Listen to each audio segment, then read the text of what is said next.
আপোনালোকক বিনম্ৰভাৱে অনুৰোধ কৰিম মোৰ এই ভিডিঅ' যিমান পাৰে শ্বেয়াৰ কৰি দিয়ক যাতে আমাৰ ধুবুৰী লোকসভাৰ সাংসদ সাহেবে দেখিব পাৰে। মই ভাৰতৰ নাগৰিক, অসমৰ বাসিন্দা আৰু ধুবুৰী লোকসভাৰ ভোটাৰ হিচাপে পাৰ্মানেন্ট ৰেচিডেন্ট হিচাপে মই আমাৰ সাংসদ সাহেবক মই অনুৰোধ কৰিব বিচাৰিম, অহা 21 জুলাইৰ পৰা আপোনাৰ 12 আগষ্টলৈকে পাৰ্লামেন্টৰ মনসুন সেশন ষ্টাৰ্ট হ'ব। অৰ্থাৎ আজি হল 14 জুলাই, আপোনাৰ হাতত আছে মাত্ৰ 5 পৰা 6 দিন মান সময় আছে। আপুনি সময় নষ্ট নকৰি আপুনি এতিয়াৰ পৰা প্ৰিপাৰেচন লওক। আপুনি কিন্তু এবাৰ ক্যাৰাম বোৰ্ডৰ কথা কলে নহব, এবাৰ আই ওয়াজ অ্যাটাচ কলে নহব। এইবাৰ আপুনি হিন্দী প্লাস ইংলিশ দুটা জবানত ভালকৈ আপুনি দুটা মুদ্দা উঠাব লাগিব।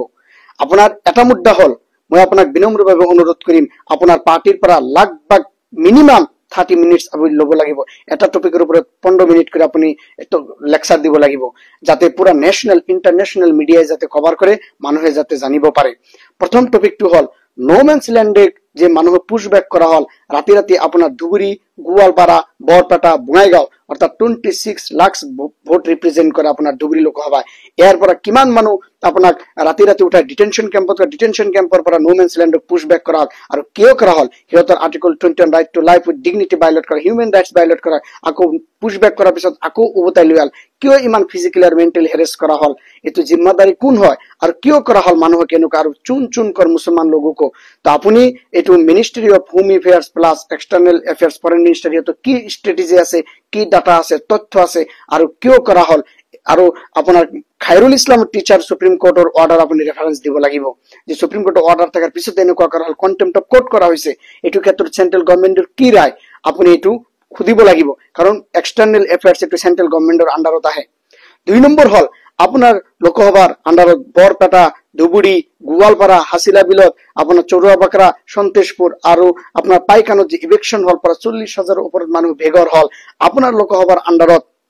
আপনার এই মানুহখিনির সামাজিক, অর্থনৈতিক আর রাজনৈতিক অধিকার আপনার সোশিয়াল, ইকোনমিক, পলিটিক্যাল জাস্টিস সংবিধান প্রেম বলত আর article 14 right to equality, article 19, article 20 right to life with dignity যে ভায়োলেট করা হল, ফাইন্যান্সিয়ালি যে পঙ্গু করা হল, সিহঁতক কিয় করা হল, প্রি সেটেলমেন্ট নিদিয়াকৈ সুপ্রিম কোর্টের জাজমেন্ট আছে, উত্তরাখণ্ডের জাজমেন্ট আপনি হাইলাইট কৰিব, উত্তৰ প্ৰদেশ বুলডোজ জাজমেন্ট আপনি হাইলাইট কৰিব, প্রি সেটেলমেন্ট নিদিয়াকৈ এনেকৈ কিয় করা হল, আর বিশেষকৈ আপনার সিহঁতক যে ফাইন্যান্সিয়ালি পঙ্গু করা হল, ফাইন্যান্সিয়ালি উইক করা হল, সোশিয়ালি মেন্টালি হেরেস করা হল, এটির কারণে 20 লাখ টাকাকৈ পার ফ্যামিলি আপনি কম্পেনসেশন ডিমাইজ কৰি ক্লেম কৰিব লাগিব, ডেমেজেস ক্লেম কৰিব লাগিব, আৰু অল পাৰ্টি ডেলিগেশন যাতে ধুবুৰীলৈ পঠায়। এই দুটা টপিকেৰ উপৰত নোম্যান্স ল্যান্ডৰ পুশব্যাক, আকৌ ৰিব্যাক, আৰু এটো উচ্ছেদ যে কৰা হল এটাৰ উপৰ যাতে একটা ৰিসাৰ্চ কৰে ইনভেস্টিগেশন যাতে কৰে আপনি পাৰ্লামেন্ট ডেলিগেশন একটা পঠোৱাৰ কাৰণে ডিমান্ড কৰিব লাগিব। মই বিনম্ৰভাৱে অনুৰোধ কৰিম, মই ধুবুৰীৰ লোকসভাৰ ভোটাৰ হিচাপে আৰু 26 লাখ মানুহে কিন্তু ধুবুৰী ৰিপ্ৰেজেন্ট কৰে ভোটাৰ আপনাৰ মুখৰ পিনে চাই আছে। আপনি এবার হিন্দি ইংলিশ ভালকৈ কব, হিন্দি কব যাতে 140 करोड़ মানুহে ভারতবর্ষ বুঝি পায়। আৰু